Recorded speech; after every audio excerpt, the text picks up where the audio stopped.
All right. Hello, everyone, and now welcome to a game between Romantic versus Lynn. This game taking place here on Tide Hunters 1.2. For all of you guys wondering, or well, the two or three of you wondering where my camera is, I am horribly backlit right now because of the summer sun and, well, no reason in just seeing a giant backlit person. And oh, come on, please overlay, stay. Stay, overlay, stay. Don't know what's going on with the overlay. Hopefully it will stick around in this matchup here. One little flicker as this game gets underway with Romantic spawning as the blue human player on the bottom right-hand side of the map. Meanwhile, in the only other spawning location, Lynn as the yellow orc on the top left. Opening things up, Altar of Storms. There is a barracks. I don't see an Altar of Elder, or no, War Mill yet. No, I take it back. There's that War Mill. It could be an opening with a single grunt first, and then follow it up with a couple of headhunters. We'll have to keep a close eye on that, as it is Farseer first. Meanwhile, no surprise coming in from Romantic, a classic AM. All right, so water elementals will be in store. Footmen for some early action, and that AM with that brilliance aura early on has access to try and go casters. One of the main reasons why human players try and go for that AM first is that brilliance aura and how useful it is not only to other heroes, those follow-up heroes, but also the priests, the sorceresses, and sometimes those spellbreakers.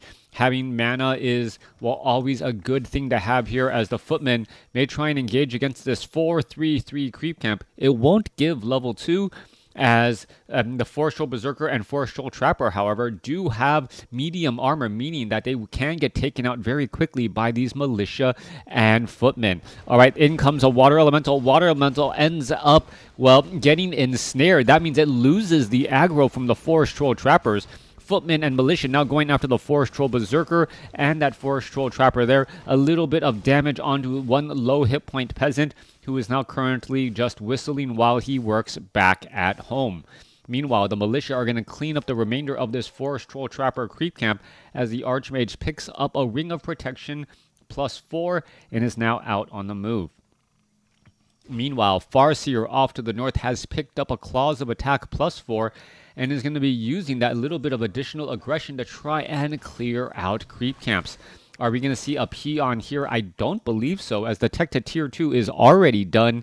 It'd be a very odd, expansion to try and expand right after teching the tier 2, as, well, you're going to just be falling short on gold. Limited resources, limited time to do all of the things you want to do here, as the Farseer is clearing out some of these creep camps now. Back down to the south side, Archmage sitting at 2. Gonna perhaps go after, nope, gonna go after this 3-3-1 creep camp here, taking a little bit of piercing damage. Should get cleaned up rather easily. And now the Archmage of Romantic really wants to get to level 3. That level 2 Water Elemental having significantly more hit points and dealing more damage, and perhaps going to be able to put down pressure onto some buildings as they're being constructed. Meanwhile, militia are off on the side here, going to try and clear out this, well, Murloc creep camp. Farseer is going to spot this, and now all the militia are backing away. Archmage going to take this opportunity to go after a relatively easy creep camp, a 1-2-3 knock 'em down creep camp, which should make the Archmage just a bit shy of level 3. All right, gonna finish things off here and then perhaps try and put pressure. There is a headhunter here as well. There goes, there goes one unit here as the headhunter may be forced to try and back away. You can see this water elemental gonna quickly get denied as Lynn spots where this Archmage is. 2.8 versus 2.8. However, the Archmage does not have level 3. The Farseer does not have level 3, obviously, as we see Chain Lightning giving level 3 right there. Those are dire wolves, so opting to go for Chain Lightning to finish things off, getting to level 3 faster for those level 2 wolves, and, well, using that level 2 ability perhaps to just try and push a bit further. We're seeing some damage being done now. Headhunter down to 71 hit points. Low hit point Footman down to 15. One more attack in the back. He'll get taken down. And are we going to see perhaps a denied Headhunter? Yes, we are. Archmage of Romantic still sitting at level 2. And with that, well, losing that opportunity to clear out a militia creep out that gold mine actually ends up costing quite a bit. Archmage now trying to head off to the north here. There goes another headhunter. It's taken down, but does not give experience either. Meanwhile, footmen are wandering everywhere back off to the north as we are looking at a Tauren chieftain as that support tanky hero. Coming back at home, Romantic a little bit further behind, opting for perhaps try and train up more peasants, has up to 15 workers already, and could perhaps try and clear out this 3 o'clock spot eventually. There's a lot of action going on across the map, multiple places where there are potential engagements, as the Archmage now taking quite a bit more damage, but able to escape away with those boots of speed. That Archmage nearly at 9 armor, but needs to find a way to regenerate some hit points. Back off to the north, Footman now with Defend, attempting to take down a Spirit Lodge as the Tauren Chieftain is now out here on the battlefield. He could perhaps try and go for Shockwave and then have that Chain Lightning back him up to finish off some of those units, as there's a Stomp right there. All right, Footman now down to 205 hit points. He could easily get taken down. And meanwhile, the Farseer looking to rack up a little bit more damage there. One Footman, well, taking a little bit too much damage again. Are we going to see a deny? No, we do not. One Footman down. A second Footman going to get taken down after all, as Romantic loses 2 Footmen quickly.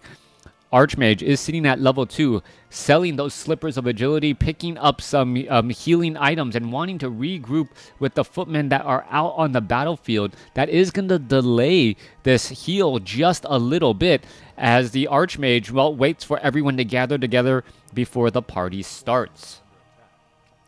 Meanwhile, we don't know it. I take it back. Beastmaster as the second follow-up hero.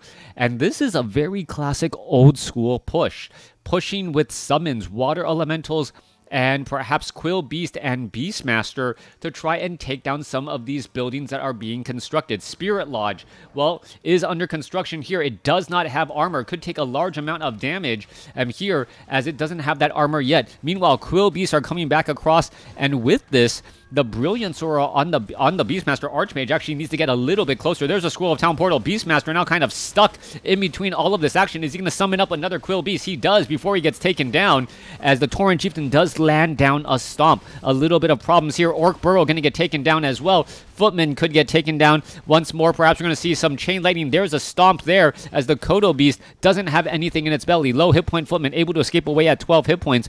Beastmaster will get resurrected. Level 1 resurrections are rather quick, as this water elemental is slowly getting digested here, taking a little bit of damage. Archmage should be able to finish things off quite nicely onto this Kodo Beast. As you can see, damage after damage here. Quill Beast, are we going to see the last shot there? Yes, we do, and it does give experience to that Archmage.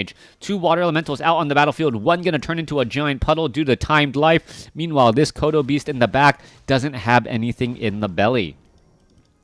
Farseer sitting at 3.5. Tauren Chieftain sitting at 2. Beastmaster getting resurrected at level 1 as more Orc Burrows are getting placed down. We are currently supply blocked. Lyn in a bit of trouble.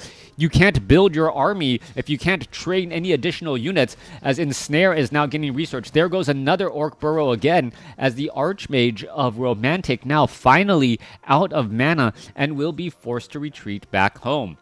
During this time, though, however, our Dire Wolf is going to be able to finish off. Some peasants get in the way and able to block it in a time.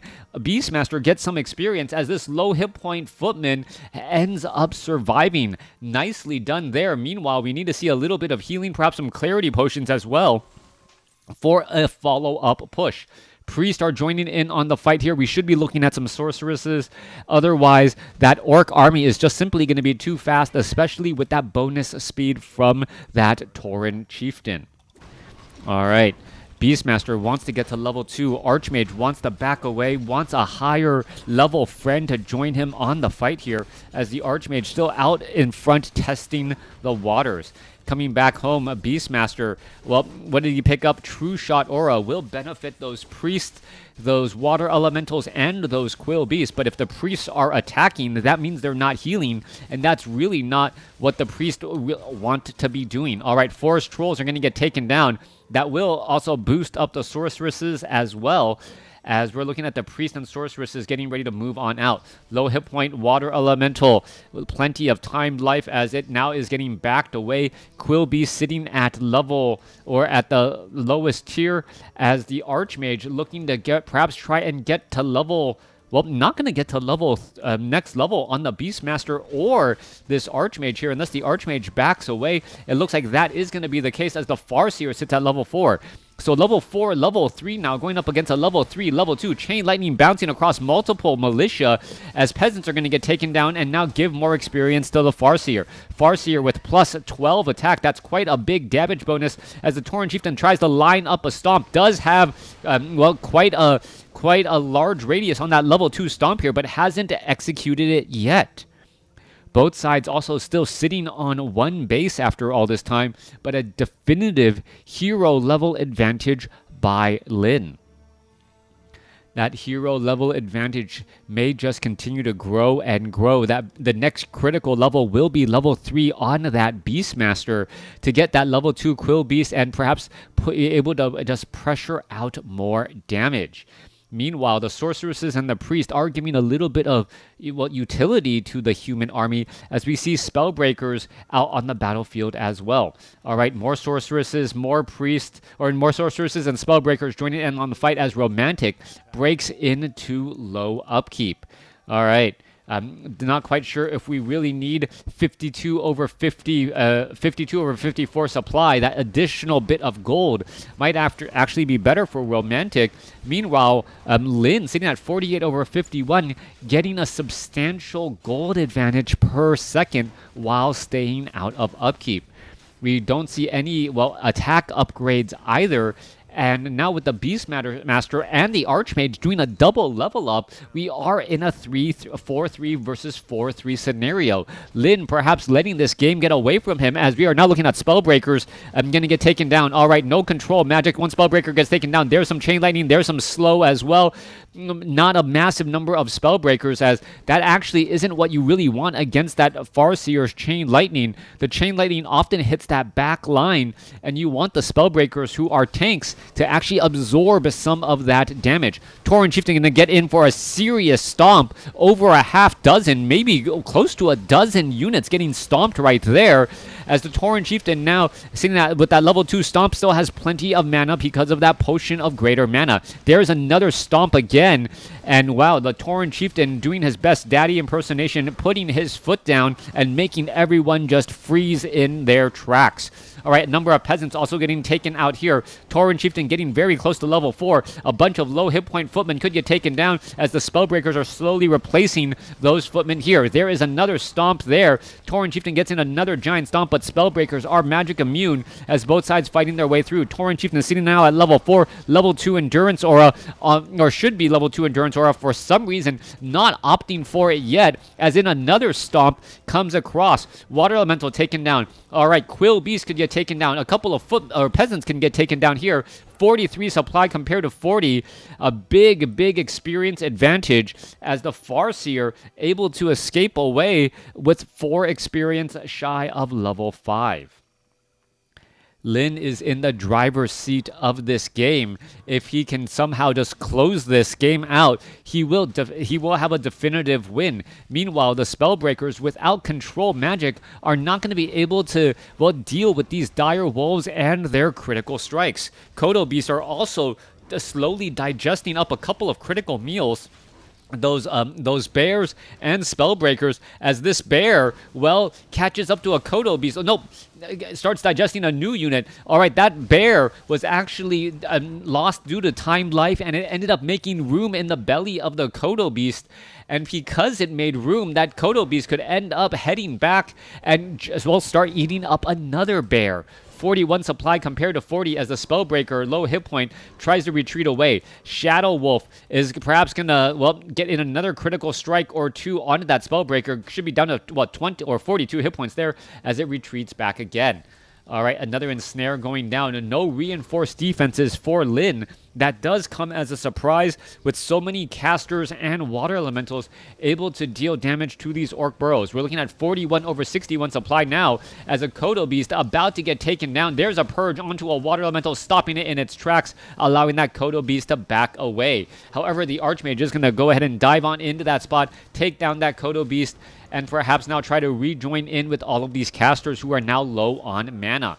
Stomp to a priest and a sorceress taken down. Quill Beast also completely getting stunned out, stopping a bit of damage again as another kill from that Farseer after a purge from a shaman. Low hit point Kodo Beast trying to digest a low hit point Spellbreaker. Spellbreaker ends up surviving. Tauren Chieftain goes straight after that Spellbreaker instead, as the Tauren Chieftain may be forced to try and retreat back. More Quill Beasts, more units trying to engage. There is another Dispel there as both sides are fighting their way through. 38 supply compared to 43.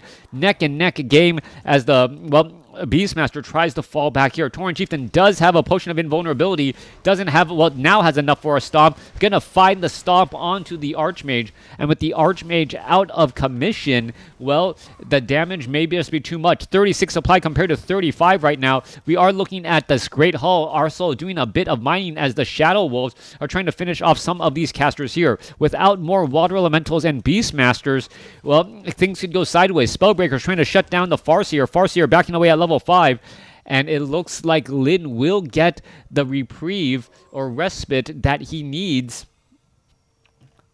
In order to, perhaps mount a follow-up attack. Spellbreaker's trying to clean up some of these casters here. Tauren Chieftain still nearby. Is he going to... No, not going to be able to place down a stomp. There's a couple more Shadow Wolves going after these Spellbreakers here. Spellbreakers, and taking quite a bit of damage from these Wolves constantly, as they are weak to medium armor. More ensnares. And now with Romantic just slowly losing unit, engagement after engagement because of those ensnares really didn't stand a chance.